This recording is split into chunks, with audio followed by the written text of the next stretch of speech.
Senhores deputados, vamos dar início à audição com a Autoridade de Supervisão de Seguros e Fundos de Pensões previstas no nosso plano de atividades.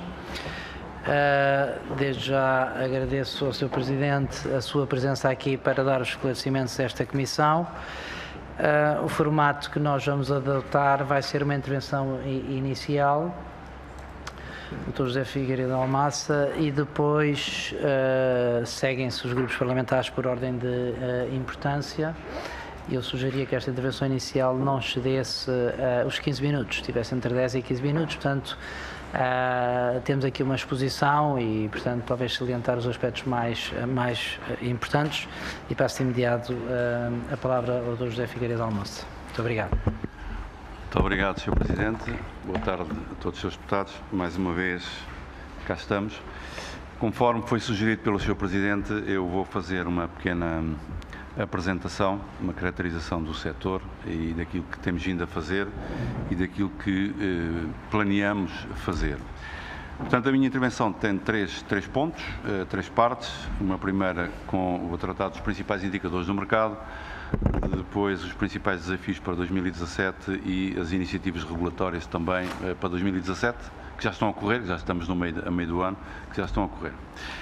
Relativamente ao mercado, temos neste momento no nosso mercado 73 companhias, isto portanto eram 79, há uma redução, foi devido à fusão das empresas do Grupo Apollo, portanto com a Açoriana, com o programa da Açoriana, a Tranquilidade, a T-Vida e a Logo, foi materializada a fusão em dezembro de 2016 e também a outra alteração que tem a ver com a aquisição da Finibank Vida pela Real Vida, também realizada em dezembro de 2016.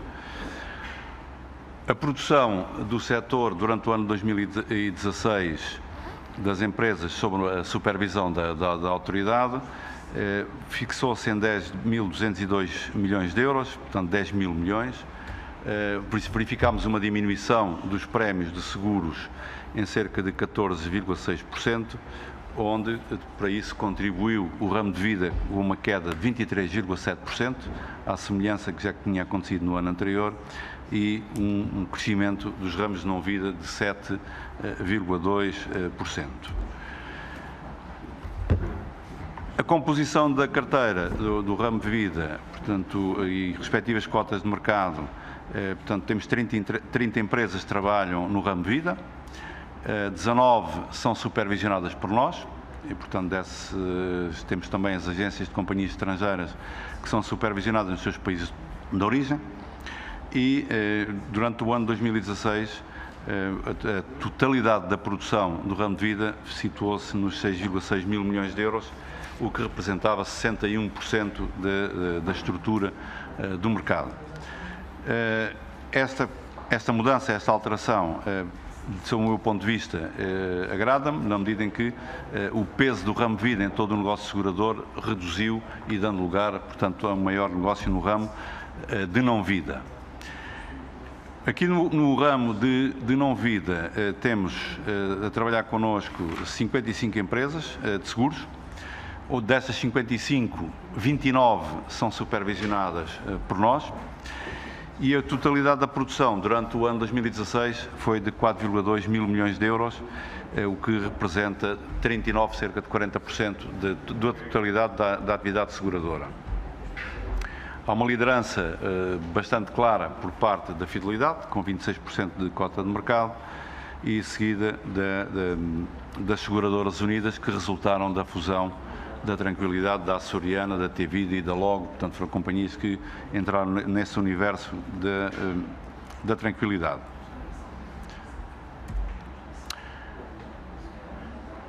Relativamente aos dados do mercado, portanto eu não vou entrar nos sinistros, nem nada disso, portanto o tempo é curto, vou-me cingir aqui aos aspectos daquilo que tem sido o que tem norteado a nossa atuação durante este período.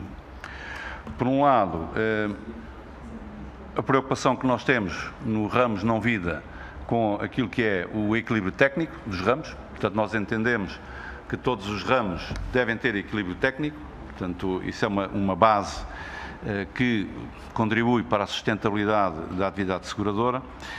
E aqui permiti-me fazer aqui um pequeno enquadramento relativamente a este conceito do equilíbrio técnico.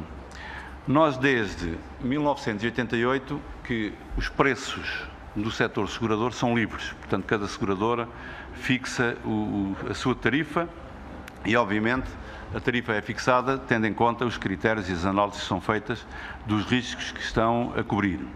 E, portanto, também, além dos riscos, portanto, que lhe permite calcular qual é o prémio de risco, portanto, tem a ver o risco decorrido, é evidente que havendo mais risco, tem que haver mais prémio, portanto, há uma relação direta. E também está associado, portanto, também no passado, à estrutura de sinistralidade que existe nesse ramo e também tudo o que tem a ver com a parte da estrutura de custos, seja de aquisição ou de custos administrativos. Como sabem, foi aprovado nesta Casa, em setembro de 2015, um novo regime jurídico da atividade seguradora, portanto, que é a Lei 147/2015, de setembro, onde nessa lei está bem explícito, está bem claro, de que as seguradoras de seguros têm que garantir que os prémios que cobram são suficientes para responder pelos riscos que subscrevem, portanto, sob o ponto de vista atuarial e, portanto, isso é um dos princípios que está fixado na nova lei, que também vinha de trás, mas vem reforçado. Isto dentro destes ramos, do ramo não-vida, nós, como sabem, temos um ramo que tem um peso importante, que é o ramo de acidentes de trabalho, seguido, portanto, do automóvel. O automóvel é o maior, em volume de prémios, mas a nossa preocupação no acompanhamento tem a ver com as responsabilidades que o ramo de acidentes de trabalho tem, responsabilidades de longo prazo. Ora, e essas responsabilidades de longo prazo são elas que nos vão garantir a sustentabilidade futura do setor e daí o compromisso perante os tomadores de seguros no futuro. E então, todo o trabalho da supervisão que temos vindo a desenvolver, portanto, desde 2011, 2012, tem sido no sentido de verificar se os prémios que as seguradoras estão a cobrar são suficientes para não pôr em causa a sua situação financeira. E, por outro lado, um dos princípios orientadores da supervisão tem sido garantir que todos os operadores garantem os requisitos de solvência. Posso dizer que, em 31 de dezembro de 2016, no setor segurador, de todas as entidades que trabalham no nosso mercado, todas elas têm rácios de solvência. E podemos ver à frente que os rácios de solvência vieram a ser melhorados durante o ano. Com isto, portanto, com este processo de acompanhamento, permite-nos garantir os objetivos, portanto, alcançar os objetivos, que é proteger os tomadores de seguros e os beneficiários e garantir a estabilidade do setor. Dentro dos ramos não-vida, era bom salientar uma ação que tomamos nos últimos 3 anos relativamente àquilo que é o ramo de acidentes de trabalho. Como sabem, o ramo de acidentes de trabalho na Europa só existe em 3 países, em Portugal, na Bélgica e na Finlândia, nos outros países não existe, onde o ramo de acidentes de trabalho requereu da nossa parte e continua a exigir da nossa parte uma atenção muito especial. Porquê? Pelas responsabilidades que tem de longo prazo. Portanto, há que pagar pensões de longo prazo, há que garantir as indemnizações nesse longo prazo e, por isso, o ramo de acidentes de trabalho mereceu um cuidado muito grande da parte da supervisão. E esse cuidado verificou-se porquê? Porque houve uma nova lei do seguro de acidentes de trabalho que foi publicada em 2009 e verificámos que durante o período desde 2008, 2009, um decréscimo derivado à crise económica e à contração da massa salarial, onde verificámos por isso uma forte pressão sobre os preços e também um maior poder de negociação por parte daqueles que queriam comprar seguros utilizando o trabalho e daquilo que são os mediadores. E no caso concreto que mereceu a nossa atenção, do ramo de acidentes de trabalho, O decréscimo da produção desde 2007 a 2008 foi significativo. Posso dizer que em 2008 o volume de prémios de acidentes de trabalho eram de cerca de 750 milhões de euros e chegámos a 2011, 2012 com 460 milhões de euros. Portanto, há uma queda de quase 40% desses prémios. Isso levou a que nós exigíssemos de parte das seguradoras uma revisão do seu tarifário, no sentido de que as seguradoras alcançassem o equilíbrio técnico. Posso dizer que das 17 seguradoras que exploram o ramo de acidentes de trabalho no nosso país, 14 não tinham equilíbrio técnico. 13, portanto elas são 17, 4 cumpriam e havia 13 que não tinham equilíbrio técnico. Daí desenvolvemos um processo de acompanhamento muito próprio, específico, em que as seguradoras tiveram que fazer um plano de reequilíbrio técnico de 2013 a 2017, isto iniciou-se em janeiro de 2013, onde fizemos inspeções nas companhias, fizemos recomendações para o cumprimento do equilíbrio técnico e fizemos o acompanhamento mensal da produção e anual das transferências de carteiras entre as seguradoras. O que é que se está a passar hoje? Já passado estes 3 anos do plano de estar posto em prática, existe uma percepção melhor por parte de todas as seguradoras, há uma evolução, portanto, ela ficou ainda aquém do esperado, portanto, ou seja, que tem que haver aqui ainda um crescimento desses prémios e vamos continuar a fazer o acompanhamento e a monitorização de todo este trabalho relativamente ao ramo de acidentes de trabalho, porque nos últimos 5 anos o ramo de acidentes de trabalho teve prejuízos técnicos de 530 milhões, o que é uma situação insustentável e que não se pode manter, e daí as medidas que tomamos. Porquê? Porque, como eu disse, são responsabilidades de longo prazo e, como responsabilidades de longo prazo, nós temos que garantir que, quando chegar à altura de pagar as pensões e pagar as indenizações, o dinheiro tem que existir, ou seja, tem que haver uma suficiência de prémios. Em relação à carteira de investimentos, também é de referir, portanto, o valor da carteira. Portanto, a carteira de investimentos representa são 40 mil milhões de euros. Destes 40 mil milhões é de referir, mesmo com prejuízo dos cálculos dos rastros de solvência, as seguradoras continuam a ter um papel importante como investidores institucionais, seja comprando dívida pública, seja privada. Também no ramo não vida são cerca de 6,6 mil milhões, 7 mil milhões, portanto, onde esta carteira cresceu 4,3% e onde também podem verificar a importância na compra de dívida pública e do financiamento da economia pública e privada, e o setor aqui tem tido um papel importantíssimo como investidor institucional. Os rastros de capital de solvência também estão positivos, podem reparar, tanto está separado em vida, não vida, as mistas e o total. Portanto, no início do ano 2016 tínhamos um rastro de solvência, de capital de solvência de 128% e no final do ano tínhamos 154%. E se formos ver, eu vou mostrar mais à frente, também de uma forma rápida, os rastros de solvência continuam a crescer, o que significa que o setor segurador continua sólido. Há também o MCR, que é o capital mínimo, que, se repararem, da mesma forma continua a crescer, portanto, em 1 de janeiro era 387% e passou em 31 de dezembro para 428%. Portanto, há um aumento aqui de cerca de 41 pontos no MCR. Quanto aos fundos de pensões, os fundos de pensões cresceram 2%, têm ativos, o montante gerido pelos fundos são 18,5 mil milhões.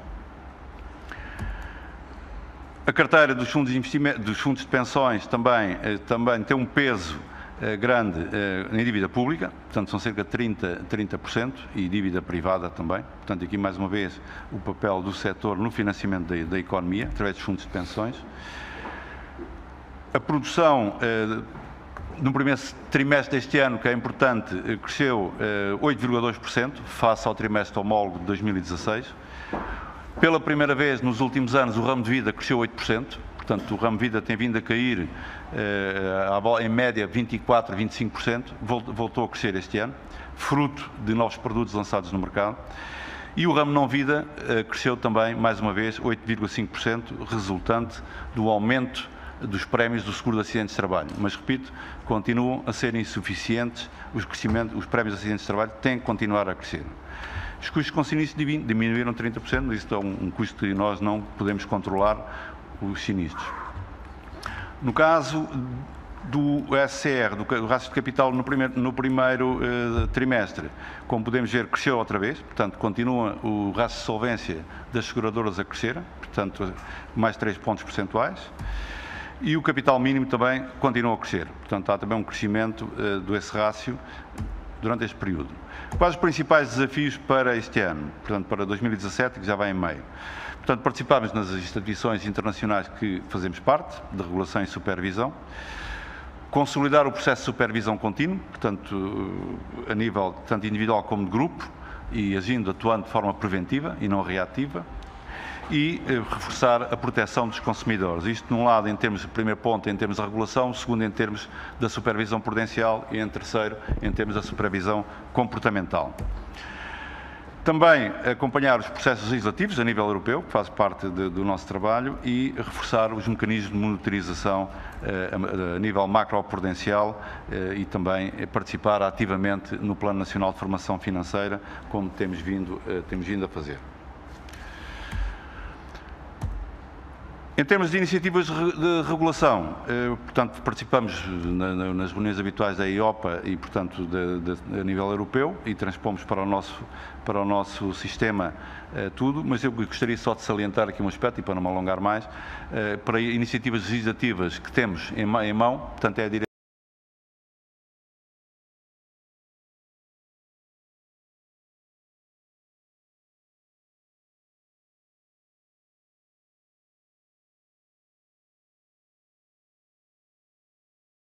que eu tenho aqui, mas eu deixo-vos a apresentação e, portanto, eu não vou agora estar a detalhar sobre elas. Portanto, saliento só o aspecto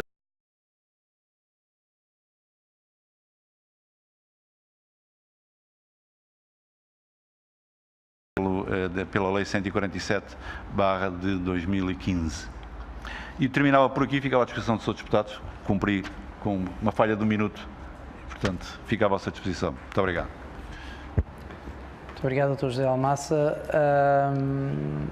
Então, agradecia que depois se disponibilizasse os slides para a Comissão. É sempre útil para ser distribuído aos grupos parlamentares. Daria então a palavra ao deputado Carlos Silva, do PSD, para a sua intervenção. Muito obrigado, Sr. Presidente. Saudar o Dr. José Almassa, Presidente da Autoridade de Supervisão de Seguros e Fundos de Pensões, bem como o Sr. Diretor-Geral da Autoridade.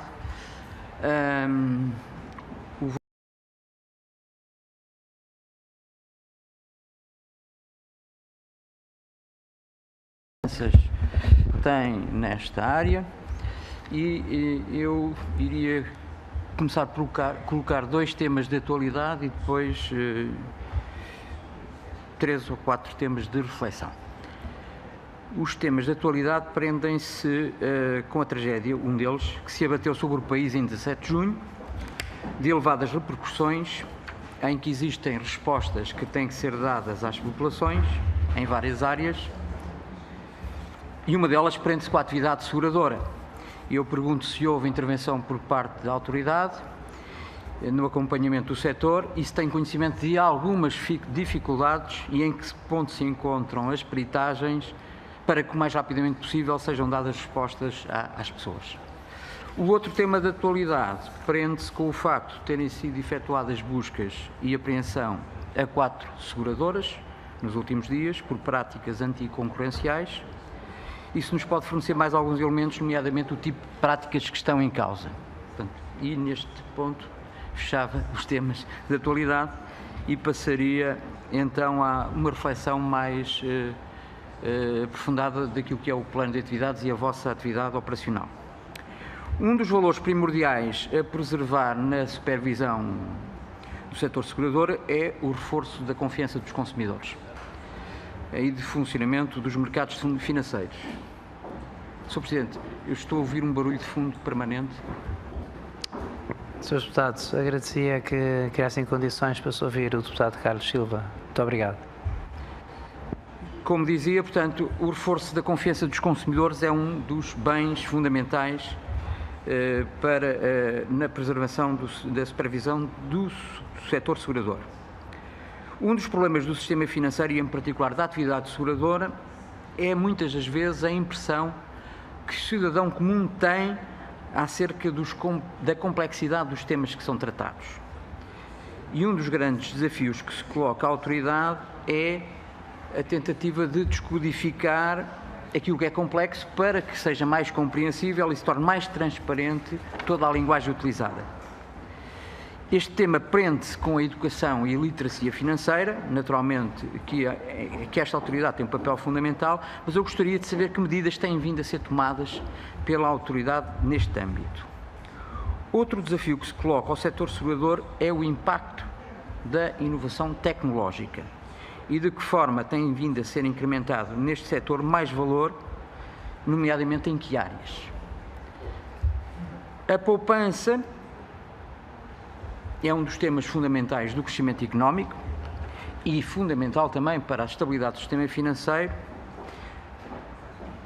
Trata-se de uma das principais fontes do investimento, que promove desenvolvimento económico e social. Como vê o surgimento de um novo produto, uma espécie de PPR, à escala europeia? Como se encontra o nível de poupança, nomeadamente na área dos fundos de pensões e PPRs? Sr. Presidente, eu peço desculpa, é mesmo exatamente ao nível dos serviços que nós estamos a ter problemas nesta autorização. Srs. Deputados, se for necessário conversar, agradeço que com os serviços que o façam fora desta sala, porque incomoda ligeiramente o deputado que está a ter a palavra. Deputado Carlos Silva, pode continuar. Teria gosto em colaborar na resolução dos problemas, mas efetivamente estou aqui a raciocinar e simultaneamente a colocar questões ao Sr. Presidente da Autoridade de Supervisão e é incómodo, portanto, conseguir essa concentração. Eu peço imensa desculpa aos colegas, mas há algum problema a resolver? Pode continuar, Sr. Deputado. Muito obrigado, Sr. Presidente. O tema era exatamente na questão da poupança. De que forma vê a Autoridade de Supervisão e Seguros que o papel das seguradoras no que toca à estabilidade do sistema financeiro, sendo que são uma das principais fontes de investimento e de desenvolvimento económico e social. Tinha colocado a questão do PPR à escala europeia, que me parece pertinente em termos de futuro, em termos operacionais para o setor segurador. Como é que o veem e como é que estão a ver o desenvolvimento dos PPRs nacionais? De resto, um produto em que em determinada altura teve bastante sucesso junto dos investidores, neste caso dos consumidores particulares portugueses, e se não veem nele a possibilidade de reintrodução do benefício fiscal para incrementar esse mesmo modelo de poupança. Tanto mais se trata de um investimento de médio e longo prazo e que, na minha ótica, deveria ser incrementado. Por outro lado, como é que estão a ver este ambiente de baixas taxas de juros e se provavelmente não tem vindo, este mesmo ambiente de baixas taxas de juros, não tem vindo a penalizar a poupança? Portanto, gostaria de obter uma reflexão da parte da Autoridade Supervisora de Seguros e Pensões sobre este tema.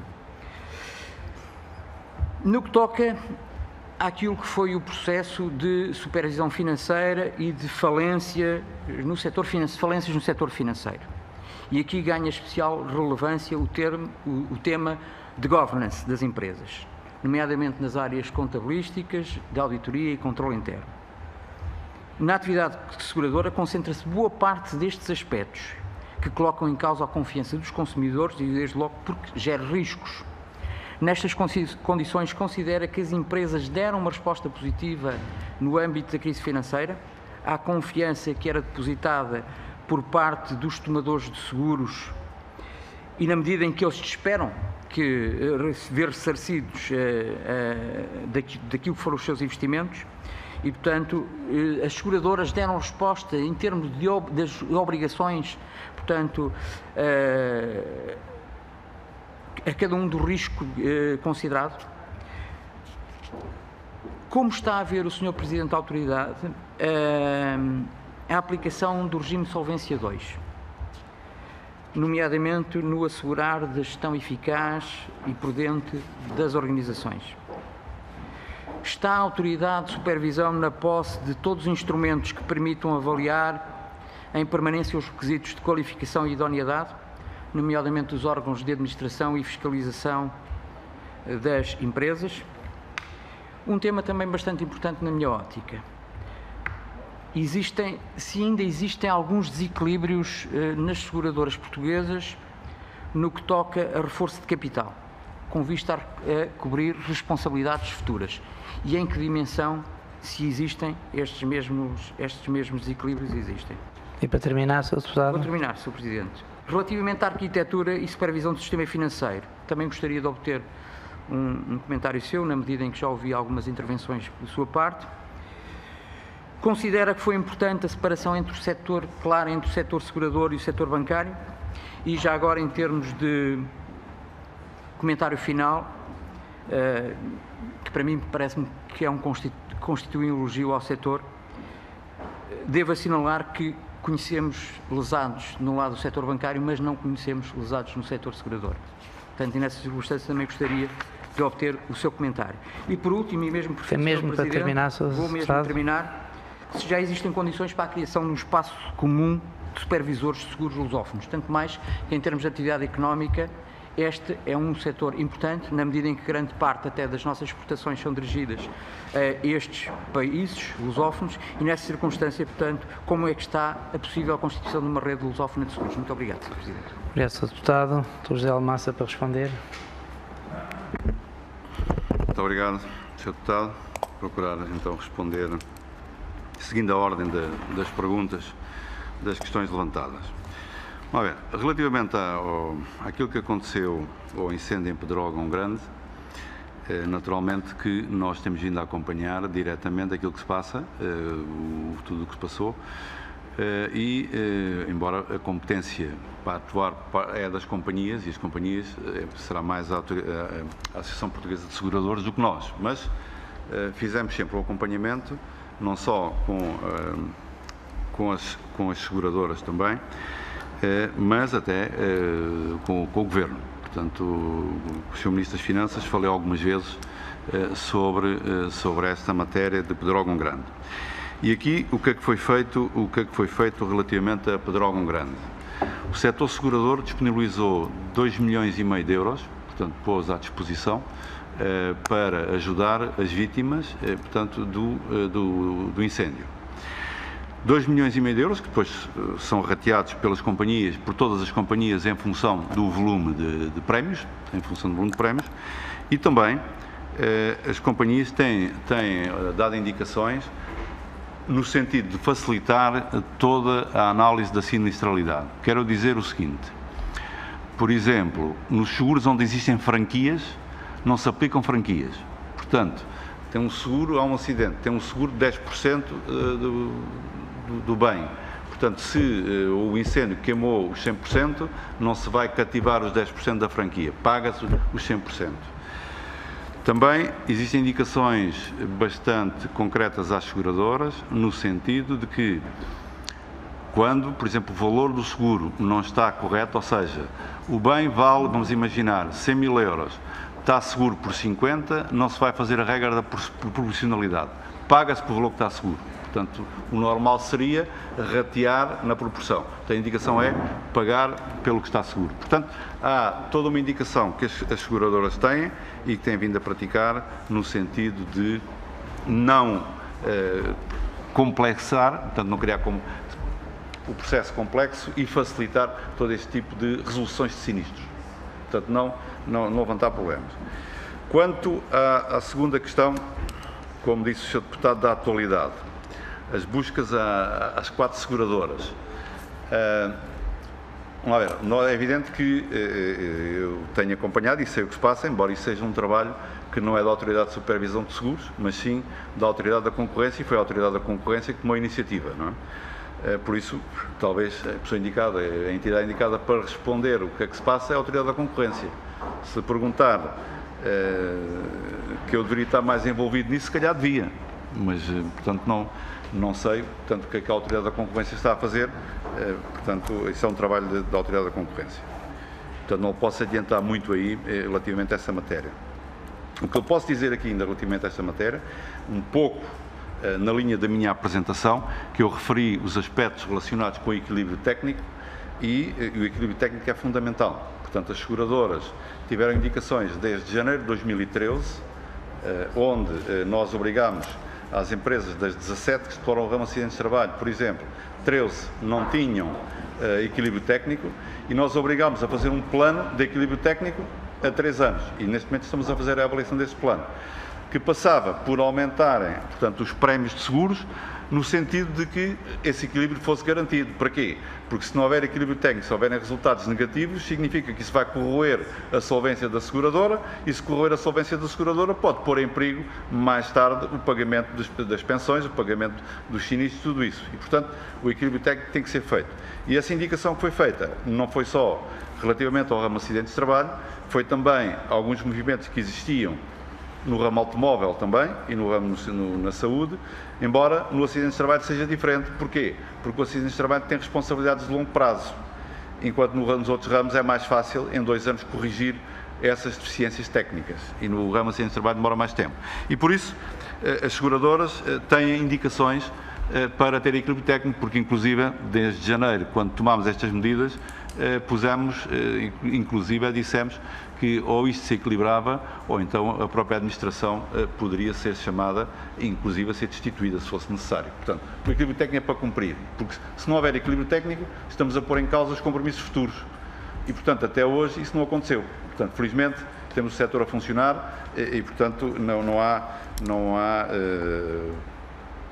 lesados das companhias de seguros, como o Sr. Deputado referiu, relativamente aos lesados de outros setores. Relativamente, agora mais genérico, não é? Portanto, o reforço da confiança dos consumidores.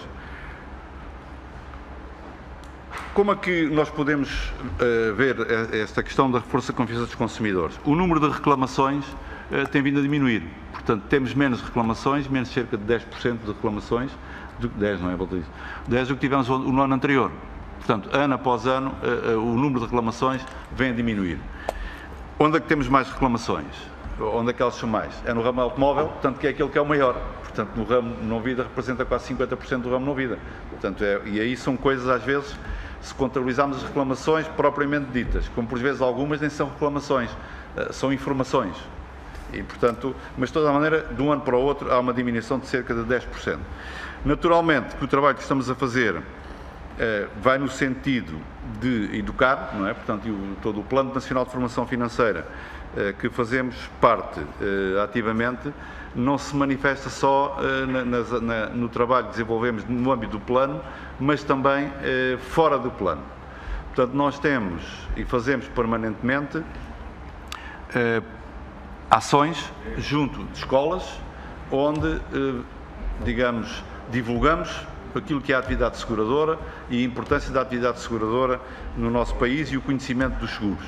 Isso é feito nas escolas e, inclusive, recebemos com muita frequência visitas de escolas que vêm nos visitar e querem ter sessões sobre o setor segurador. E é isso que nós temos procurado fazer no sentido de reforçar, portanto, a confiança dos consumidores. Entendemos que a aposta é nas escolas, é nos miúdos, nos mais jovens, e são eles que no futuro ficam mais sabedores, conhecem as matérias, são mais exigentes para saber aquilo que querem. Quanto a outra questão que tem vários pontos, que é o impacto da inovação tecnológica. Naturalmente que existem programas que as seguradoras estão a desenvolver no âmbito do InsurTech, portanto ligado com as tecnologias. Há investimentos grandes por parte das seguradoras. Nós também temos, portanto nós também temos uma área que se dedica a analisar e a supervisionar tudo o que está a ser feito em termos de divulgação de produtos e de acompanhamento pela via digital. Não sei se já tiveram a oportunidade, mas já agora vendo o produto, se forem, portanto, pegarem neste aparelhinho, se forem lá à app, portanto, tem lá uma app, a ASF. E nessa app, a ASF, tem lá todo o conjunto de informações que pode ser utilizada, tanto saber notícias do que se passam, ter legislação, eventos, e depois tem uma coisa que eu reputo de grande importância e de interesse público até, que é na app, pode-se, com a app, eu tenho um carro na rua, olho para um carro, tiro a fotografia e ele diz-me se tem seguro e qual é a companhia que está segura e qual é o período do seguro. Portanto, isto já está a funcionar. Eu digo que isto é interesse público, porquê? Porque isto tem vindo a ser tratado, temos vindo a dinamizar todo este processo. Em conjunto, a polícia está a par, portanto, tanto a polícia pública como a polícia municipal, como a GNR. Isso era uma das falhas que nós tínhamos, porque queríamos alterar o Decreto-Lei de 291, que é o que regula o regime, o seguro de responsabilidade civil automóvel, e nunca o fizemos sem ter uma base de dados a funcionar. E neste momento a base de dados está a funcionar. Faltam-nos lá uns carros, por acaso até são da esfera pública, porque a entidade pública recusa-se a dar os carros. Portanto, o resto estão todos lá. Portanto, isso é uma luta que temos tido aí, mas que ainda não conseguimos resolver, mas espero resolver. Os 200 e não sei quantos mil carros do Estado não estão lá porque não os querem fornecer. Porque é todo o interesse, porque a polícia saber de onde são os carros, não é? Quem tem seguro e quem não tem. Portanto, isso pode ser feito. Quanto à poupança e o investimento, o papel da poupança, naturalmente que, como o Sr. Deputado viu, portanto, por causa das pensões, os fundos de pensões cresceram 2%, não foi muito, portanto, tem de ativos cerca de 18 mil milhões de ativos, onde nessa poupança que o setor tem vindo a fazer, portanto, não seja através dos fundos de pensões ou até dos PPRs, também os PPRs também têm vindo a crescer, ainda que os incentivos fiscais tenham, digamos, a bem dizer, desaparecido. No entanto, as pessoas continuam a confiar nos PPRs. Posso dizer que, neste momento, estamos a trabalhar num projeto de alteração ao regime dos PPRs e voltar a pôr os PPRs na sua origem e, portanto, na sua virgindade. Ou seja, o PPR deve ser um plano de poupança-reforma para a reforma. E aquilo que era o PPR foi deturpado durante anos. Portanto, passou-se a poder comprar livros com ele, passou-se a poder pagar escolas, e há um projeto que estamos a trabalhar e que proximamente iremos apresentar ao Governo no sentido de o PPR voltar às suas origens e ser um produto de poupança e um produto de longo prazo. E para terminar, Sr. Presidente... Ainda tenho aqui um rol de coisas, Sr. Presidente. Pois, mas tem que ser sintético porque... haverá oportunidade, há 5 intervenções... Eu vou acelerar um bocadinho, Sr. Presidente, O papel do setor segurador no sistema financeiro, portanto, acho que é bem claro, portanto, o setor segurador, eu diria que andou a sustentar o sistema financeiro durante os últimos anos, portanto, andou com a banca ao colo, portanto, naquelas seguradoras que tinham bancos, e andou com a banca ao colo e, portanto, não criou problema nenhum e, felizmente, está cá, portanto, e como se demonstrou nos dados que eu apresentei, não só em 2016 como em 2017, a forma em que o setor mostrou a sua solidez e a sua força é nos rastros de solvência que tem vindo a crescer. Portanto, entramos num regime novo, Solvência 2, e os rastros de solvência cresceram. A solvência está a ser aplicada paulatinamente, portanto, não só em termos dos rácios de solvência, mas também naquilo que é o governance e, portanto, temos vindo a aplicar os sistemas de governance. Por exemplo, posso dizer que temos vindo a recusar quando me aparece um administrador que é proposto para administrador da companhia, que ao mesmo tempo é diretor do banco ou administrador do banco, pura e simplesmente não é. Ou fica no banco ou fica na seguradora. Portanto, esta promiscuidade que existia acabou. Portanto, desde há 2 anos que isso não funciona. Não há falta de capital, porque os rastros têm vindo a ser reforçados. Quanto à arquitetura do sistema financeiro, a separação entre a banca e os seguros, acho que é saudável, porque o passado mostrou-nos que houve uma falta, portanto, houve aqui uma falha desta ligação, portanto, uma deturpação daquilo que devia ser esta ligação do que é o Banco Assurance, e, portanto, houve ali umas misturas dentro daquilo que era banco e que era seguros, mas que ficou resolvido. Para terminar, Sr. Presidente, quanto aos supervisores lusófonos, não sei se o Sr. Deputado teve a oportunidade, a semana passada teve lugar em Lisboa uma Assembleia Geral e um Congresso, portanto, que fechou na sexta-feira, em que teve a presença do Sr. Ministro das Finanças em Serrar, onde tivemos, portanto, uma reunião com todos os supervisores de língua portuguesa. Só não esteve Macau, esteve, portanto, Angola, Moçambique, Guiné, Brasil, Cabo Verde, Timor, tiveram todos. Portanto, decorreu durante toda a semana. É evidente que estamos a falar de realidades diferentes, porque nós estamos em Solvência 2 e uma parte desses países ainda não tem solvência 1. E, portanto, o que nós temos que andar a fazer é andar a ensinar a ver se fazem solvência 1 e depois logo vão para a solvência 2. É isso que temos ainda a fazer. Sr. Presidente, sim, rapidamente, acho que consegui responder a tudo o que o Sr. Deputado me perguntou. Muito obrigado. Dou agora a palavra ao Deputado Eurico Brilhante Dias, do PS. Muito obrigado, Sr. Doutor, e à equipa que o acompanha, e ao elemento da sua equipa que o acompanha. Nesta audição, nós gostaríamos de colocar em perspectiva 4 aspectos. O Sr. Doutor foi relativamente claro, e foi claro na sua exposição inicial, já respondeu a algumas questões que que foram endereçadas pelo meu colega do Grupo Parlamentar do PSD, e eu tinha 4 assuntos fundamentais. O primeiro diz respeito aos fundos de pensões das entidades bancárias e à forma como elas estão a ser consideradas na formação do ativo e na formação dos resultados das entidades bancárias. Esse é um aspecto que tem particular importância, porque o Sr. Doutor fez uma referência muito avisada e certa, é que não há lesados do setor segurador, e nós estamos, isso é uma constatação de facto, mas a verdade é que os fundos de pensões do sistema bancário foram muitas vezes utilizados, por várias razões, até pelo Estado, em algumas circunstâncias de equilíbrio de contas públicas, mas foram um património muito importante na forma como eram considerados, e há requisitos de capital e há requisitos de capital de societário impostos pelo regulador bancário que têm impacto também na forma como o setor segurador é considerado desde o ponto de vista bancário.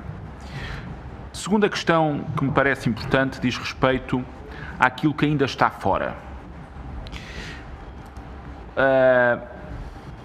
Os planos mutualistas. Está fora.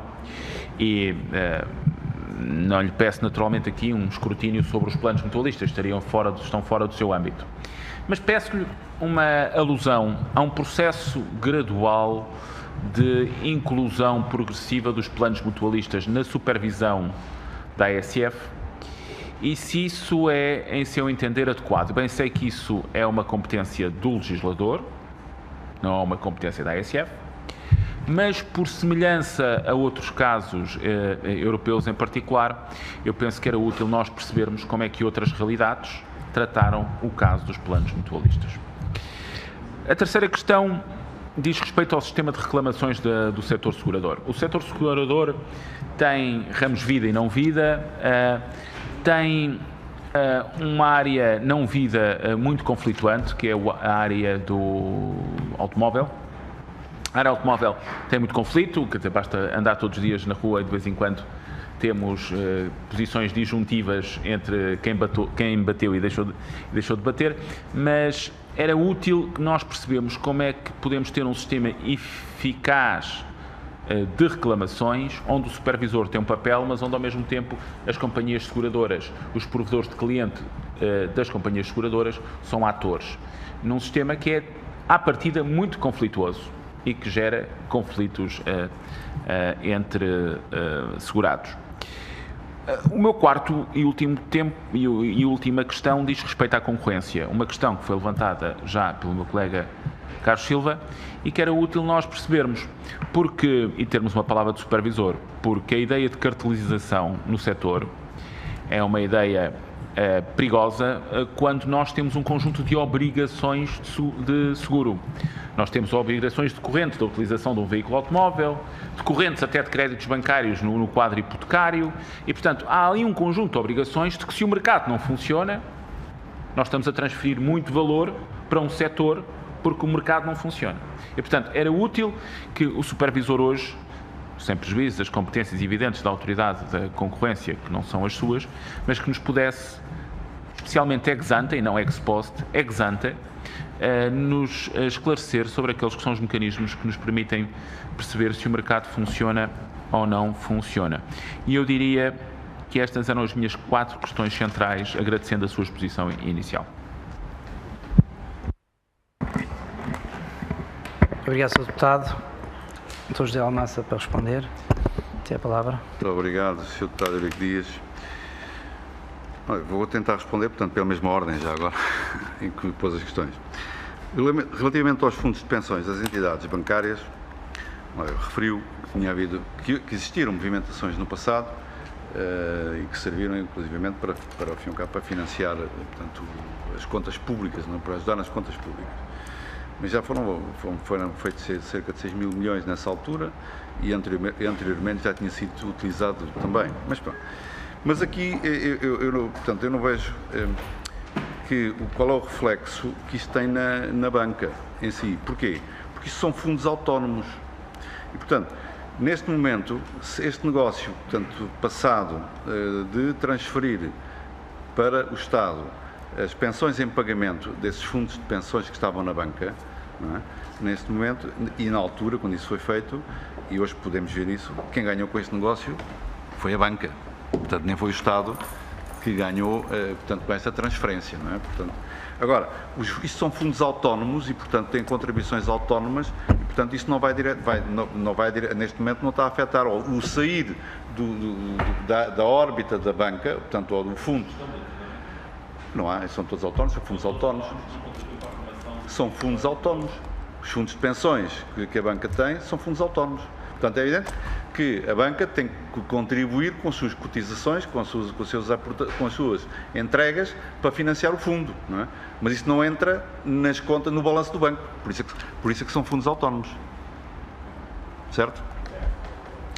Pronto. Quanto aos planos mutualistas, olha, isto é um assunto que já há 15 anos que está na Berlinda, que se anda a falar, não é? Portanto, os planos mutualistas. Há uma questão que é muito clara e que devemos ser transparentes nisto e em tudo, como sempre. A Autoridade de Supervisão de Seguros não supervisiona planos mutualistas, nem supervisiona produtos. Não é? Portanto, a Autoridade de Supervisão de Seguros supervisiona entidades de seguros. E, portanto, quando nós supervisionamos uma companhia de seguros, nós supervisionamos o quê? A entidade. Obviamente que os produtos que lançam nós temos que saber que o dinheiro que entra, que é recebido, para onde é que ele vai e onde é que ele está aplicado, para garantir o quê? Para garantir que as responsabilidades entre ativos e passivos, portanto o ALM, o Asset Liability Management, é feito para garantir que eu não, daqui a 20 anos, quando eu tiver que pagar um produto que foi lançado no mercado, que eu tenha lá o ativo que tem essa maturidade também. Portanto, e essa ALM é uma prática que o setor segurador faz. O Sr. Deputado perguntou-me o que é que fizeram os outros países. Os outros países o que fizeram foi obrigar a que as associações mutualistas desses países, portanto não estou a falar de planos mutualistas ou produtos, não estou a falar, as associações, se transformassem em mútuas de seguros. A França fez isso e, em alguns casos, criaram um regime especial consoante a dimensão dessas associações mutualistas, porque não faz sentido. Por exemplo, nós temos em Portugal, se quer um exemplo, temos cerca de 100 associações mutualistas e há uma que é muito grande e depois há mais duas que têm alguma dimensão e as outras 97 quase não existem. Portanto, são coisinhas muito pequenas. Portanto, não faz sentido impor regulação a essas entidades ao nível que se põe as entidades seguradoras. Ou seja, assumindo e considerando que essas entidades, os produtos que vendem são produtos materialmente seguradores, o que é que esses países fizeram? Por exemplo, a França, onde as mutualités têm um peso grande, e a Espanha também tem, foi, consoante a sua dimensão, deixá-las ficar algumas como associações mutualistas, mas sujeitá-las ao regime jurídico da atividade seguradora. Ou seja, cumprindo com os rácios de capital, cumprindo com o sistema de governance, não é? Portanto, cumprindo com as funções-chave que ela tem que ter e obrigou-os a fazer isso. É evidente que, consoante o tamanho, há um princípio que se aplica desta ordem, que é o princípio da proporcionalidade. E, portanto, a coisa tem que ser dimensionada em função da dimensão. E, portanto, foi isso que foi feito nesses países. Portanto, em primeiro lugar, passarem a mútuas, quando a dimensão é grande, passam a mútuas, e devo dizer que a experiência de mútuas que nós temos em Portugal, só temos uma mútua, que é a mútua dos pescadores, e posso lhe dizer que a mútua dos pescadores é uma companhia que funciona lindamente, cumpre com tudo, é uma companhia pequena, só de pescadores, e não temos problema nenhum com eles. Portanto, estamos perfeitamente à vontade, por isso parece-me que isso seria, a Associação Mutualista e os produtos mutualistas, se transformasse numa mútua, não seria mal de todo. Quanto às reclamações, como eu disse, as reclamações têm vindo a baixar, portanto, todos os anos. Têm vindo a baixar e desde que, portanto, nós temos um regime próprio de resolver os sinistros. Portanto, começando pela declaração amigável, portanto, que facilita bastante a resolução dos sinistros, mas, por outro lado, temos outras coisas que funcionam. Portanto, nós temos que, as nossas regras, criamos regras próprias, através de normativo nosso, em que o carro tem que ser peritado ao fim de 8 dias, ao fim de um mês o processo tem que estar fechado, a não ser que sejam casos, vamos imaginar, tem um acidente em cadeia na autoestrada, embateram 30 carros, é evidente aí não tem que regularizar em 30 dias, não é? Portanto, essas regras existem e, portanto, desde que essas regras foram postas a funcionar, isso permitiu que o prazo, portanto, de resolução dos sinistros se tenha encurtado e, por outro lado, o número de reclamações tem vindo a diminuir. Quanto à figura do provedor, o papel do provedor, eu estou à vontade, eu não sei se o deputado sabe, eu já fui provedor de uma companhia e, portanto, sei o que é que eu apanhei na função de provedor, como provedor de uma companhia, e muitas vezes algumas das reclamações que apareciam não passavam de esclarecimentos e algumas também acontecia de fraude a querer enganar a companhia. Portanto, isso também existe, não é? Também sabemos que isso também existe. Quanto à questão última da concorrência, que vai na linha da questão posta pelo deputado Carlos Silva. Olha, como nós acompanhamos e obviamente se existir combinações de preços ou cartelização, como se chama, obviamente que a Autoridade de Supervisão de Seguros não pode de forma alguma subscrever isso e não pode estar de acordo. E não estará de acordo. Eu não sei o que é que está em causa, porque o processo não é conhecido e, portanto, não foi dado conhecimento, não sei. Agora, uma coisa, deixe-me que lhe diga, e que é importante percebermos isto. Quando falamos em cartelização de preços ou falamos em combinação de preços, temos de saber o que é que estamos a falar. Ou seja, um preço em seguros, quando eu estou a fixar um preço de um seguro, não é a mesma coisa que eu estou a fixar o preço de um par de sapatos ou de um supermercado, para já não falar na gasolina. Não é a mesma coisa. Porquê? Porque o setor segurador tem o ciclo de produção invertido, não é? Portanto, cobra a cabeça e o serviço é prestado depois. E, portanto, em teoria financeira de seguros, a teoria atuarial, não é? Os prémios de seguros, o prémio de risco do seguro devia ser igual para todas. Porque se o risco é o mesmo, devia cobrar o mesmo. Em teoria. Eu disse em teoria. Não é? Porque depois, o prémio de risco, estou a falar no prémio de risco, devia ser igual. Por isso, quando falamos combinação, são assim umas areias, diria, movediças, porque o conceito de preço não é o mesmo nos seguros do que no outro setor. E é preciso algum cuidado nesta matéria. E eu tenho. Mas sobre isto não sei dizer mais nada. Obrigado, Sr. Presidente. Sr. Deputado Paulino Ascensão. Muito obrigado, Sr. Presidente. Cumprimento o Sr. Presidente da Autoridade de Seguros e Fundos de Pensões. Falou há pouco da questão das associações mutualistas, não dos bancos, que os bancos mutualistas ou as caixas económicas, no caso português, já estão sujeitas à regulação do Banco de Portugal, mas as associações mutualistas, o tema que já se arrasta há vários anos, a falta de supervisão e há sempre este cenário que é colocado, que há a possibilidade de ser a instituição que o Sr. preside a assumir essa função. Já se pronunciou sobre isto, mas de qualquer maneira, se for essa a solução que seja implementada na lei, está a ASF preparada para dar conta dessa nova obrigação e que é que será necessário do ponto de vista da sua organização para poder levar a cabo esse desiderato, essa nova obrigação. Referi o caso de outros países em que fizeram transformar associações mutualistas em mútuas. As mútuas são cooperativas, apesar de terem este termo mútua na sua designação.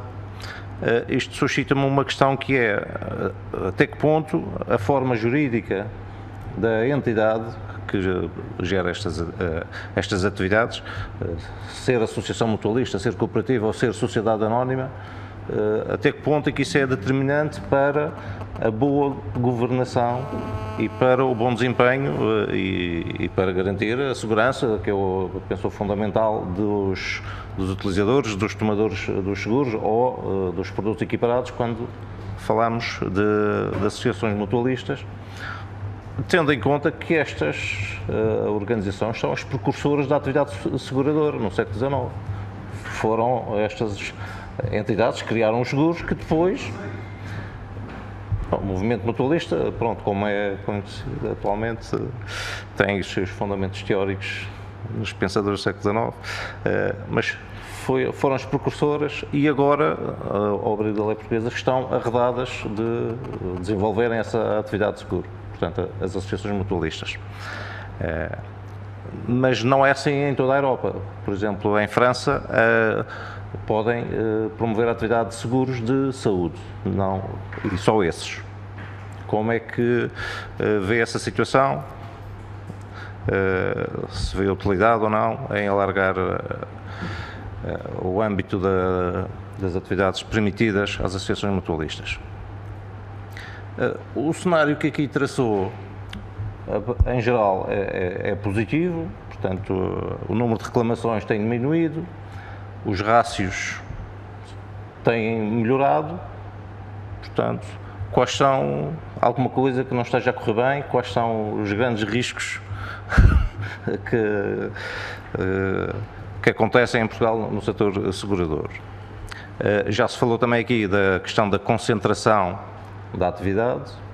O outro aspecto que acompanha esta concentração é o controlo do capital por capitais estrangeiros.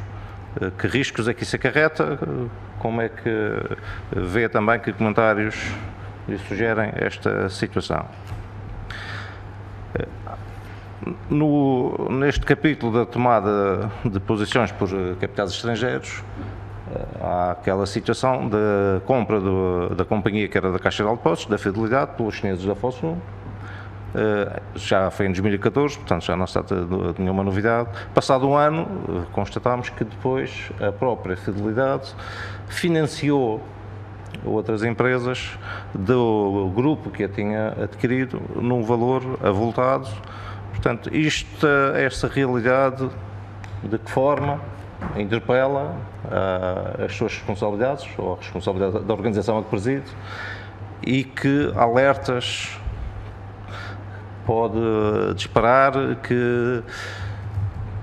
que é que devemos aprender daqui, se há necessidade de alterar o quadro regulatório ou não, face a essa situação, que permite que alguém, no fundo sem ter o dinheiro, compra uma companhia com o dinheiro da própria companhia, que também é típico no setor financeiro, nomeadamente na banca, termos assistido a este tipo de situações.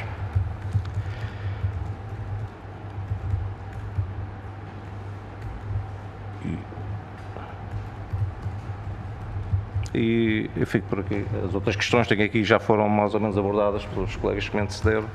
Portanto, obrigado. Obrigado, Sr. Deputado. Sr. Presidente. Presidente, muito obrigado.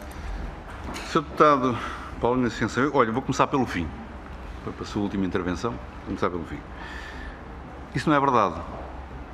Portanto, a Fosun comprou 85% da Fidelidade, pôs cá o dinheiro todo para comprar a Fidelidade. Aquilo que o Sr. Deputado disse, que se disse aqui há uns tempos, não é? que teria usado parte do capital para financiar outras atividades. Portanto, a Fidelidade, o que lá está, portanto, a Fidelidade tem de ativos, 13 mil milhões de ativos à volta disso, e posso garantir, dos processos de supervisão que fizemos, que não há utilização de fundos da Fidelidade em proveito de outras entidades que não seja o seu negócio. Isso foi feito. Portanto, é evidente que quando essas notícias saíram, não sei de onde vieram, portanto não faço ideia. Agora, dentro do processo de supervisão que fazemos, garanto-lhe que não foi usado dinheiro da companhia para financiar outras atividades. Não sei se tem alguma informação adicional sobre isso, mas, portanto... Não houve investimentos da atividade em títulos, em dívida de outras empresas? Não. Em 13 mil milhões de ativos, 13 mil milhões existem 200 milhões de ativos que estão investidos. 200. Em 13 mil milhões, veja que são 200 milhões, em 13 mil milhões, a irrelevância desse movimento. Diga? Por quanto comprou o quê? Agora não percebi, Sr. Deputado. Ok. Já concluí, Sr. Presidente. Não, ainda não fiz as outras questões. Pronto. Primeira questão, tanto que me pôs, era se tinha condições para supervisionar as associações mutualistas. Vamos ver. E até que ponto se poderia supervisionar as associações mutualistas. Primeiro, nós não supervisionamos as associações mutualistas porque o regime jurídico da atividade seguradora, portanto, e a diretiva europeia sobre o setor segurador, diz que nós supervisionamos sociedades anónimas de seguros, mútuas de seguros e mútuas de seguros, que é o que lá está na diretiva. Portanto, não está associações mutualistas. E por isso nós não podemos supervisionar associações mutualistas. Portanto, a diretiva não nos permite. O Sr. Deputado perguntou-me também o que é que não está bem, e se temos todas as condições para supervisionar. Se for preciso supervisionar, podemos supervisionar a associação, desde que se criem as condições para isso, mas debaixo do regime da atividade seguradora. Não é supervisionar debaixo de um regime que nós não sabemos o que é. Mas para isso, leva-me a um ponto que eu não vou deixar de falar nele, que tem a ver com a questão dos recursos humanos e do pessoal. Portanto, se eu para ter mais coisas adicionais, eu neste momento já ando a funcionar com muitas dificuldades para fazer o trabalho. As pessoas, portanto, os colaboradores continuam a sair. Ainda esta semana, no dia de admissão, mais uma técnica com 12 anos de instituição e que vai-se embora. Portanto, uma técnica de supervisão bastante conhecedora das melhores que eu lá tenho e vai-se embora. Porquê? Porque há 8 anos, portanto, não é há 2, nem há 3, nem há 4, há 8 anos ganha a mesma coisa. E, portanto, eu não consigo gerir os recursos humanos desta forma e é fácil. As pessoas que estão lá há 8 anos a ganhar o mesmo, facilmente vão para o mercado a ganhar o dobro do que aquilo que ganham ali.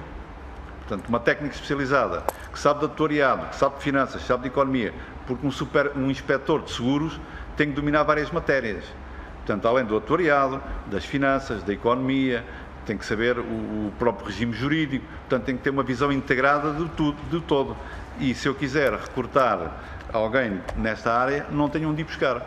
Portanto, posso dizer que a continuar sem solução a este problema, que vejo a supervisão de seguros no futuro com bastante dificuldades em exercer o seu trabalho. Quanto à outra questão que me pôs sobre o problema da concentração e o controle do capital. Mas a concentração que assistimos, não é, resultou exatamente de falta de capital por parte dos acionistas portugueses. No caso, quando fala no caso de Banif, problema do banco, Banif Açoriana. A Açoriana, a forma que se arranjou e que permitiu que a companhia continuasse a funcionar, foi arranjar alguém que metesse capital na empresa. E os portugueses não havia ninguém que pusesse capital.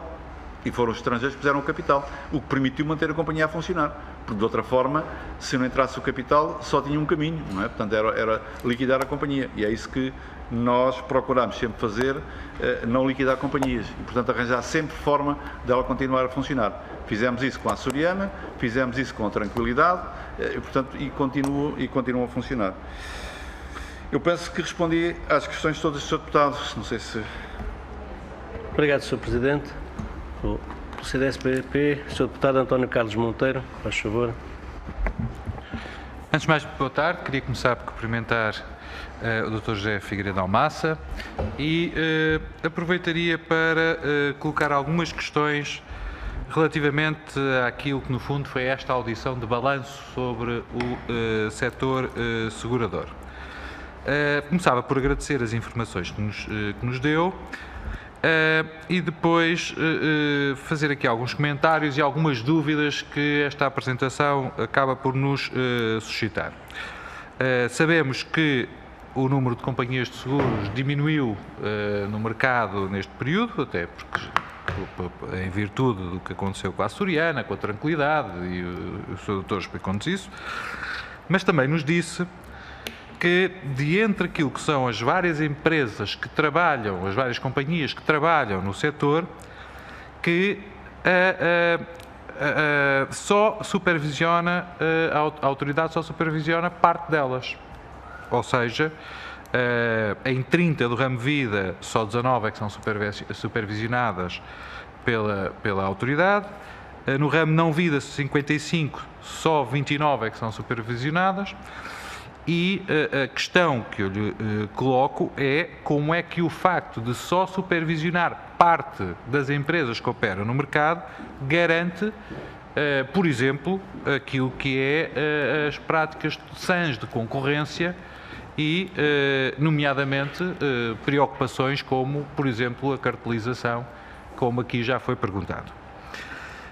Até porque uma das questões que o Sr. Doutor nos disse é que teria sido a autoridade que, de algum modo, estaria a fixar preços mínimos, forçando e procurando que as companhias subissem aquilo que eram os prémios, nomeadamente no ramo dos seguros de acidentes de trabalho, que se considerou que estaria numa situação de insustentabilidade. Ora, havendo uma intervenção nos preços coordenada pela autoridade, isso pode dar um sinal ao mercado que é a de que haverá uma regulação, uma fixação de preços pela autoridade e, portanto, pedia que clarificasse aquilo que nos disse aqui, tanto mais que nos disse, por exemplo, que, na sua opinião, o prémio deveria ser igual para todos, porque o risco era o mesmo. Ora, isso significa esquecer que, obviamente, há escalas diferentes, há eficiência diferente na gestão das companhias, em termos de custos operacionais e tudo mais, e que são relevantes, obviamente, para a fixação desse mesmo preço. E, portanto, pedia que clarificasse essa matéria. Falou-nos também agora, nesta última resposta que deu à pergunta do meu colega do Bloco de Esquerda, sobre os recursos humanos e as dificuldades que a autoridade terá. E eu gostaria de lhe perguntar se houve cativações no que diz respeito àquilo que é o orçamento da autoridade, até porque tivemos aqui no passado a Sra. Presidente da CMVM a queixar-se que lhe teriam sido aplicadas cativações, e já agora gostaria que me esclarecesse se esse problema também surgiu em relação à autoridade de supervisão ou não. Por outro lado, no que diz respeito ao futuro, está lançado um debate sobre a regulação e a supervisão financeira em Portugal, e esse debate, evidentemente, tem a ver com o histórico que nós temos de falhas de supervisão, nomeadamente no setor bancário. Obviamente que essas falhas de supervisão, de forma indireta, acabaram por ter consequências também no setor segurador, e aquilo que pode ser a construção no futuro deste modelo de supervisão, e que quer aqui na Assembleia temos debatido o problema, quer o Governo anunciou que iria criar um novo organismo com funções da autoridade macroprudencial e Autoridade Nacional de Resolução, que teria a responsabilidade última de supervisão financeira. Portanto, a minha pergunta é se a autoridade tem algum tipo de informação ou se tem contribuído para este debate sobre supervisão, no fundo, qual é a opinião que o supervisor da área dos seguros tem dado, se foi perguntado em primeiro lugar, e se tem dado alguma opinião e posição sobre esta mesma matéria. Por outro lado, foi também notícia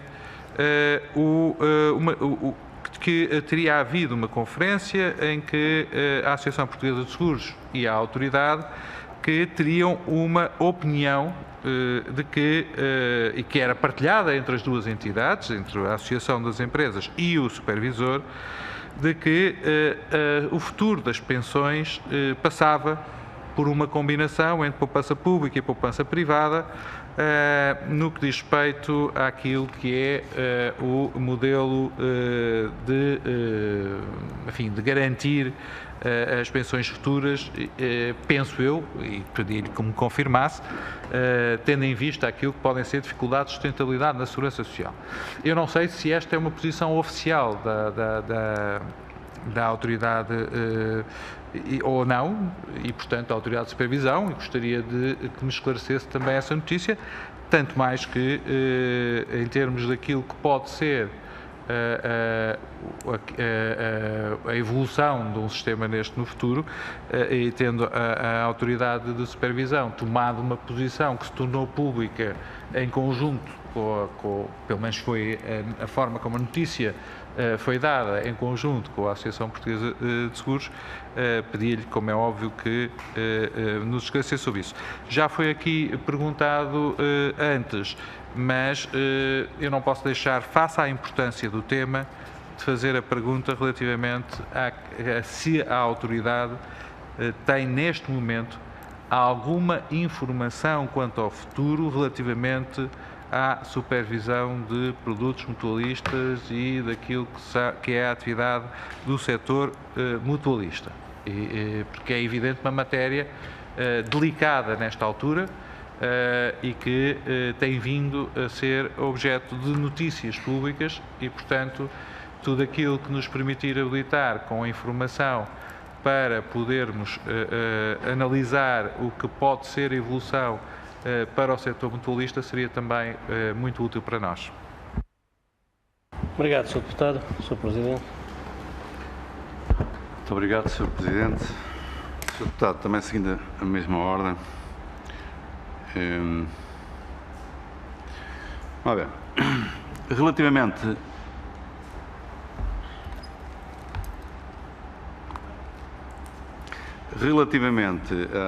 à questão da supervisão das companhias que são supervisionadas por nós e aquelas que não são, nós estamos no mercado único de seguros, europeu único de seguros, e existem dois tipos de supervisão, que é a supervisão prudencial e a supervisão comportamental.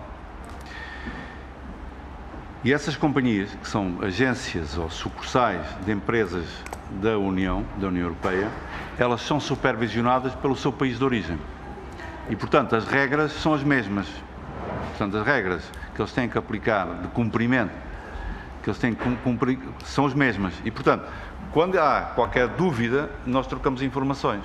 E, portanto, não está no vazio. Ou seja, e além de que, se o Sr. Deputado, se quiser dar ao trabalho de ir ver, por exemplo, no nosso site, vai ver que essas companhias que são sucursais de empresas da União Europeia, o peso que elas têm no nosso mercado é muito baixo. Portanto, ou seja, o grande volume de negócio segurador que existe são de empresas supervisionadas por nós e não de sucursais.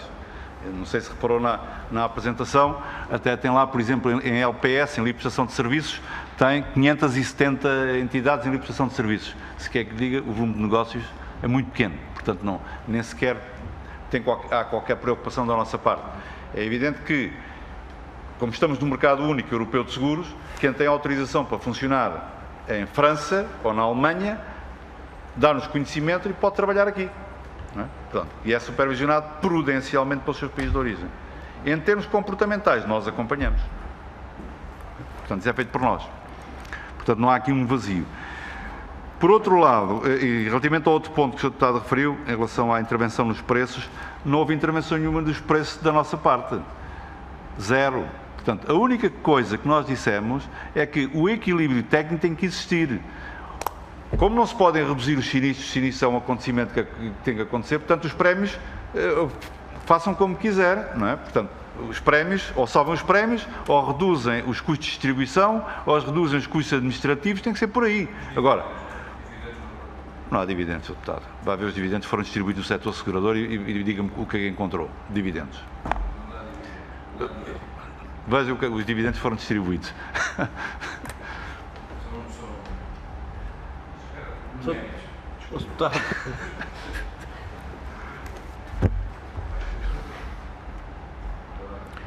Portanto, não há intervenção nos preços. O que nós exigimos, portanto, e dentro das orientações de supervisão prudencial que nós exigimos e que estamos sempre em cima, são fundamentalmente três coisas. Uma, equilíbrio técnico. Não podemos aceitar que qualquer ramo, não é só o acidentes de trabalho, ou o automóvel, ou o saúde, qualquer um deles. O equilíbrio técnico tem que existir. Porque se não existir equilíbrio técnico, significa que isso representa que no futuro vai haver falta, vai deixar de ter solvência. Deixando de ter solvência, ou há quem meta dinheiro na empresa e quem invista na empresa, ou então a empresa para. Portanto, e é isso que não aconteceu durante estes anos todos. Portanto, quando algumas chegaram a uma situação que faltava dinheiro, tínhamos que encontrar quem pusesse dinheiro na seguradora, que é diferente do negócio bancário. Portanto, isso não existe. Agora, esse é um ponto. O outro ponto para nós, sob o ponto de vista da supervisão prudencial, também é uma coisa que nós não abdicamos, é a solvência. O Sr. Deputado vai ver, em 31 de dezembro de 2016, não há nenhuma seguradora do nosso mercado que não tenha um ratio de solvência acima de 100%. Não há nenhuma. Todas têm.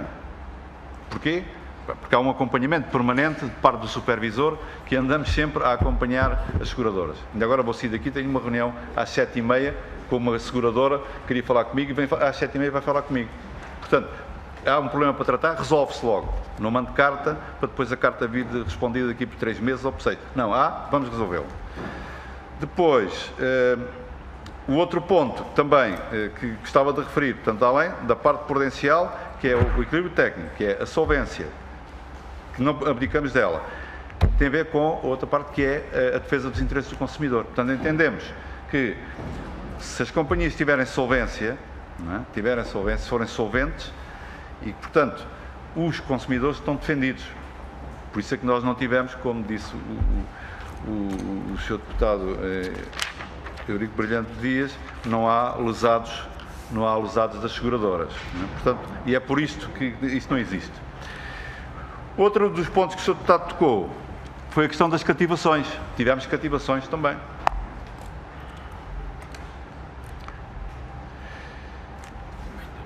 Quanto ao futuro,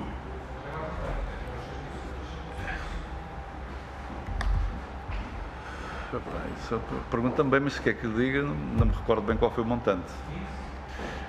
À volta de 10%, por aí, não sei dizer. Para estar a inventar, não sei dizer, não tenho presente qual foi o montante. Porque houve parcelas que cativaram, outras que não cativaram, algumas que eu gostava até que cativassem, não cativaram. Portanto, não sei dizer. Sinceramente, não sei dizer. Quanto à outra questão que referiu, portanto, o futuro debate sobre a supervisão e sobre as falhas de supervisão. Quando foi lançada a ideia de fazer a revisão do modelo, eu fui consultado pessoalmente para dar opinião, para opinar sobre o modelo, e dei a minha opinião. Ela foi dada. Está na mão do Sr. Ministro. O Sr. Ministro pediu-me pessoalmente para dar a opinião, e dei-lhe a minha opinião pessoal, foi uma opinião pessoal, e eu dei. Se quer que lhe diga, eu defendo. Portanto, o modelo que eu defendo é um modelo tripartido, se é isso que o Sr. Deputado quer saber, é um modelo tripartido, mantém o modelo atual que está em 3 entidades. A questão, repara, o setor segurador não criou problemas nenhum do sistema financeiro. Se não criou, porque é que vou eu criar problemas ao setor segurador? Quando falo no setor segurador, estou a falar de segurador e pensões, não é? Portanto, seguros e pensões. Não criou problemas. Eu entendo que a especificidade do setor segurador não se compagina com o modelo chamado Twin Peaks, que por vezes foi ventilado por aí. Não se compagina. Porque se tivesse um Twin Peaks e se tivesse uma entidade sozinha a supervisionar a banca e os seguros, aquilo que aconteceu com o BES, que aconteceu com o Banif, pode ter a certeza que já não tinha tranquilidade, já nem tinha a Soriana, já tinha ido tudo atrás. Com o modelo Twin Peaks. Portanto, o melhor modelo é este, porque o setor segurador tem especificidades próprias. Portanto, não vejo outro. Poderia ainda aceitar se quiser, um supervisor único, tipo BaFin, como na Alemanha, há um único supervisor para tudo, mas então queríamos as especificidades dentro do supervisor. Portanto, um único, mas fora do Banco Central, naturalmente. Portanto, dentro do Banco Central, isso não. Quanto ao último ponto que o senhor... penúltimo, que o senhor deputado referiu, portanto, que teria havido um entendimento entre a Associação Portuguesa de Seguradores e a autoridade sobre o modelo de pensões. Nada disso. Houve, como eu disse há pouco, um encontro de supervisores de seguros lusófonos, de língua portuguesa, em que nós, um dos temas de debate, teve vários temas em debate, teve a formação financeira, teve o problema das pensões, e nós publicámos, não tem nada a ver com a APS, portanto não foi nada em conjunto. A APS esteve num painel até sobre literacia financeira, portanto aquilo começou, painel sobre literacia financeira, e houve outro painel sobre pensões. E nesse painel sobre pensões, nós publicámos um estudo que foi feito internamente de reflexão, portanto é um documento de reflexão, não é... Não, estou só a responder. Não foi combinado com... Não, o Sr. Deputado disse que teria sido acordado com a APS, nada, portanto, não foi nada. Portanto, a APS teve um painel de literacia financeira e depois foi apresentado um estudo desenvolvido internamente, onde, por exemplo, até se falou neste PEP, no Pan-European Personal Pension Funds, portanto, um projeto de fundos de pensões pan-europeu, que foi apresentado pela Comissão Europeia a semana passada, foi um dos pontos que apresentámos. Portanto, aquilo estava fresquinho, nós já o estávamos a discutir.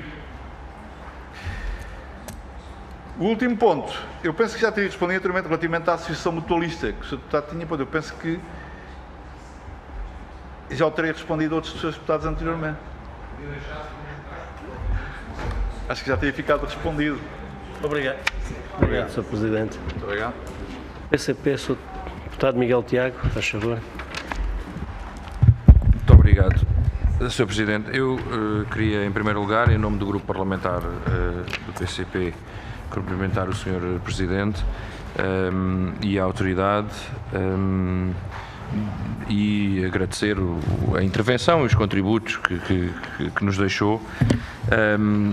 Da parte do PCP, enfim, as nossas considerações e a avaliação que fazemos da própria forma como funcionam os mercados ditos supervisionados é conhecida. O Sr.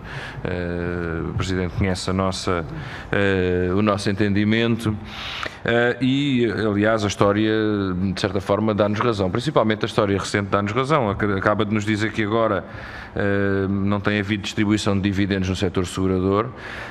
Não sei exatamente quais os acionistas e há quantos anos não retiram dividendos, mas lembro-me bem de há 3 anos atrás a tranquilidade de ter pago 15 milhões de euros em dividendos ao Espírito Santo, mesmo antes deles terem que fechar o banco e fugir.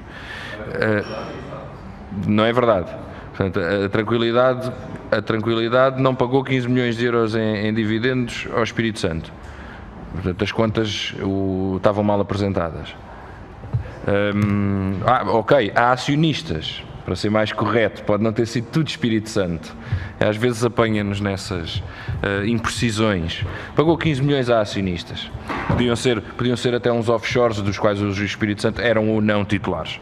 Mas, enfim, a questão não deixa de ser pertinente porque, apesar de poder não haver agora uma distribuição de dividendos com algum volume, ou com volume significativo e com impacto no rácio de solvência, essa questão não deixa de se colocar, porque, tal como em outros setores de atividade, muitas vezes o regulador, neste caso o supervisor, tende a garantir o equilíbrio sem tocar na parte dos dividendos. Ou seja, é preciso que a receita seja suficiente para salvaguardar o risco e, portanto, o caminho mais fácil é o do aumento do prémio, no caso no aumento do custo do serviço.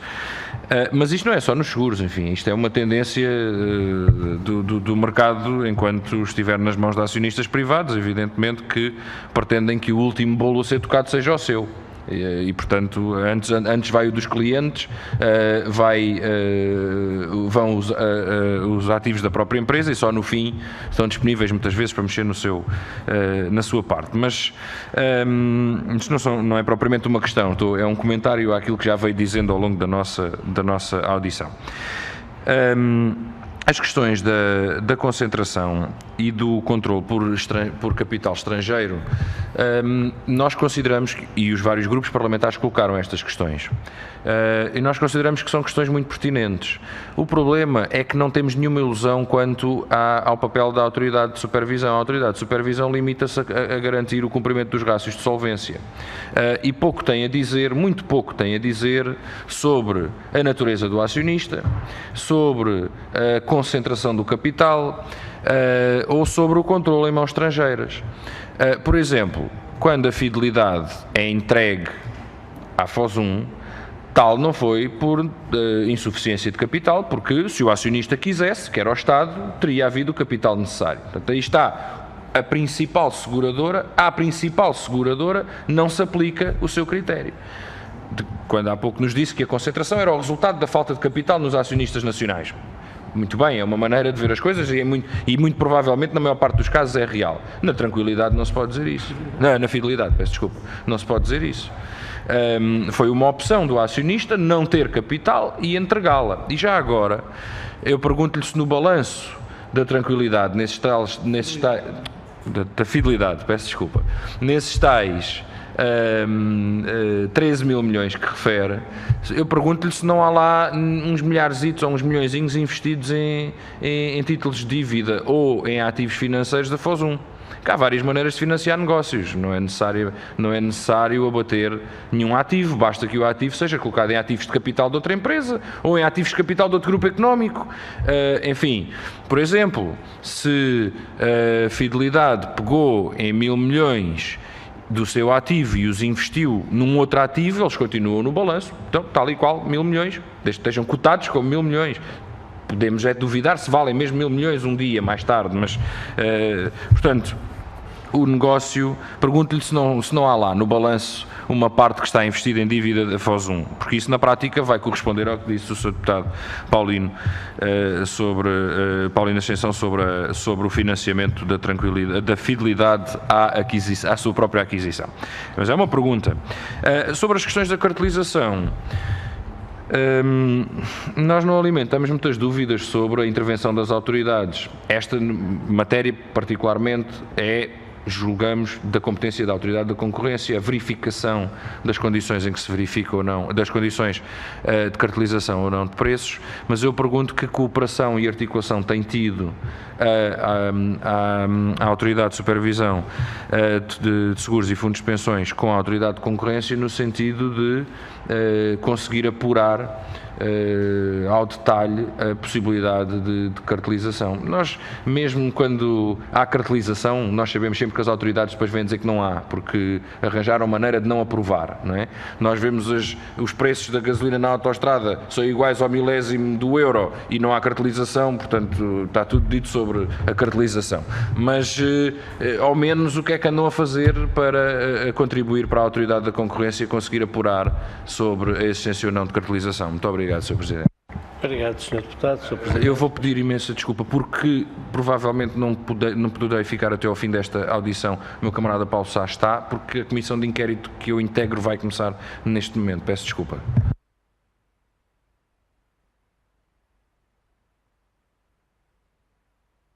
Posso, Sr. Presidente? Muito obrigado. Sr. Deputado Miguel Tiago, em relação aos dividendos, e que referi-se aos dividendos da tranquilidade que teriam pago ao banco, devo dizer o seguinte. Sim, ao banco, portanto ao grupo. Devo-lhe dizer que em 2014, em março de 2014, na altura já a situação do banco era o que era, já todos sabíamos, não é? Portanto, porque a resolução dá-se a 3 de agosto, portanto já nessa altura, e em março a Tranquilidade resolveu, queria pagar 350 milhões, fez uma venda antecipada de carteira para pagar 350 milhões de dividendos ao seu acionista. Okay? E nós não deixámos. Não, porque o Sr. Deputado diz que nós não vimos nada disso, só para dizer que nós não deixámos. E sabe que a seguradora hoje existe, sabe porque é que existe a seguradora hoje? Porque nos seus capitais próprios estão lá os 300 milhões que eu não deixei de distribuir em março de 2014. Porque senão não havia seguradora hoje também. Tá? Portanto, estão lá, não foram distribuídos. A questão dos 15 milhões, eu não sei se se foi dividendo, isso eu não tenho presente esses 15 milhões, portanto, eu sei que houve 300 que não deixámos de distribuir e, portanto, a seguradora continua a existir. Mas, por outro lado, não nos esqueçamos de outro aspecto que é importante, que, em relação aos resultados, no caso do acidente de trabalho, nos últimos 5 anos foram 530 milhões de resultados negativos. Portanto, isto não pode continuar. Portanto, isto tem que ser alterado. Isto tem que ser alterado. Portanto, não podemos continuar, porque senão mais tarde não pagamos pensões.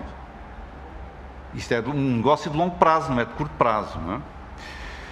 Quanto às outras questões que o Sr. Deputado pôs, que era que nós preocupamos a autoridade só em garantir a solvência, como vê, com o exemplo que eu estou a dar desses dividendos, não é só garantir a solvência. Portanto, nós também atuamos nessa matéria, portanto, sobre a parte dos dividendos. E recomenda... Diga? Não. A companhia, mesmo distribuindo o dinheiro, tinha rastro de solvência à mesma. Se esse dinheiro tivesse sido distribuído, continuava com solvência. E, portanto, nós não deixámos. Porquê? Porque eu já sabia à volta o que é que se andava a passar e que não deixámos saber porquê. E só deixei de distribuir dividendos à medida que os contratos fossem vencendo. Por isso é que, se eu for lá ver a companhia hoje, tem lá 300 milhões de capitais próprios. Sr. Deputado, não estabeleça diálogo. Quanto aos 13 mil milhões, ó, Sr. Deputado, não estão lá 1.000 milhões de dívida da Fossum. Isso garanto-lhe eu. Ok? Pronto, não estão. Eu digo que não estão. Nem do grupo. O Sr. Deputado referiu-se a uma operação que foi feita de 1.000 milhões, 900 e tal milhões, de 1.000 milhões, neste momento não estão lá. Portanto, quando se tratou do assunto, resolveu-se logo. Portanto, neste momento não estão. Portanto, isto não existe. Mas a operação foi feita e depois anulada, é isso? Não foi nada. Foi dito, vamos acabar com isto, toca a vender e, portanto, o assunto foi despachado. Portanto, deixa de estar nos ativos, já não estão lá. Portanto, atuou-se. Quanto à última pergunta que me fez, relativamente à participação com a Autoridade da Concorrência, nós estamos ao dispor da Autoridade da Concorrência para colaborar quando nos pedirem. Ainda não nos pediram ajuda. Se não nos pediram ajuda, não somos nós que vamos fazer o trabalho que competem a outros, que é o caso que é da Autoridade da Concorrência. Eu penso que respondi às questões do Sr. Deputado. Obrigado, Sr. Presidente. Eventualmente estava prevista uma segunda ronda de 3 minutos, não sei, mas também houve um critério largo para esclarecer todas as dúvidas, portanto, não fomos rígidos na contabilização dos tempos. Não sei se algum partido político ainda quer fazer mais alguma pergunta nos últimos 3 minutos. Não. Faz favor. Uma pergunta muito rápida a propósito da sua última resposta da cartelização, que estão à disposição da Autoridade da Concorrência para colaborar nesse processo. A Autoridade da Concorrência tem um processo de cartelização na banca há muitos anos em curso e tem-se defrontado com graves dificuldades em fazer com que esse processo avance, porque as instituições financeiras envolvidas têm recursos poderosíssimos e utilizam manobras dilatórias umas atrás das outras, de maneira que o processo atrasou-se muitos anos. Há a expectativa da Autoridade Concorrente, aliás, temos a oportunidade disso, de que o processo não prescreverá, conseguirão levar o processo até ao fim antes de prescrever, e a questão a resposta que deu levanta uma questão imediata: se tem a Autoridade de Supervisão de Seguros e Fundos de Pensões os meios, os recursos necessários para um processos desta envergadura. Portanto, no âmbito dessa colaboração com a Autoridade da Concorrência, será um processo de grande envergadura, as empresas visadas, presumo-se, não sabemos quem são, terão grandes recursos e grandes meios para tentarem atrasar este processo, manobras dilatórias, e tentando esticar os prazos até uma possível prescrição. E a pergunta é se a Autoridade de Supervisão tem também meios e recursos capazes de responder a um desafio desta natureza. Obrigado, Sr. Deputado. Sr. Presidente, faz favor. Obrigado, Sr. Presidente. Sr. Deputado, não sei se o Sr. Deputado estava cá antes, quando eu referi as dificuldades que nós temos em termos de recursos humanos. Portanto, em que temos dificuldades. Mas eu também não sei qual é a dimensão do problema que está a pôr hoje, que eu não conheço. Uma coisa é certa, nós temos tratado os assuntos todos e, felizmente, com sucesso, portanto, resolvemos os problemas todos, não tem havido questões no setor segurador, dando prioridades àquilo que é mais prioritário. É evidente que deixamos outras coisas para fazer. Agora, se a situação surgir, naturalmente não deixaremos de o fazer. é evidente em prejuízo de outras atividades. Não é? Portanto, a planificação que temos, supervisionar seguradoras, fundos de pensões, para fazer isso, que já temos de deixar outras coisas para fazer. Agora, eu também não sei o que é que está em causa. Portanto, o Sr. Deputado diz que pode ser uma coisa de grande dimensão. Eu não faço ideia o que é, eu não faço ideia do que é que seja, não conheço. E como não conheço, não posso opinar sobre uma coisa que eu não sei. Obrigado, Sr. Presidente. Estamos assim com a lida à audição à Autoridade de Supervisão de Seguros e Fundos de Pensões, prevista no plano de atividades. Agradecer ao Sr. Presidente, portanto, os esclarecimentos que prestou à Comissão. Obrigado, Sr. Presidente. Agora, se me permite, só uma última palavra, portanto, dizer aos Srs. Deputados que, por parte da Autoridade de Supervisão de Seguros e Fundos de Pensões, e eu pessoalmente, que nós estamos sempre ao dispor dos Srs. Deputados, qualquer dúvida, qualquer esclarecimento que queiram sobre estas e outras matérias que foram discutidas, estaremos sempre ao dispor. Entretanto, deixamos a PEN, ou podemos deixar a PEN, tá? Portanto, a PEN com a apresentação deixamos, e se houver alguma dúvida, estão à vontade. Muito obrigado.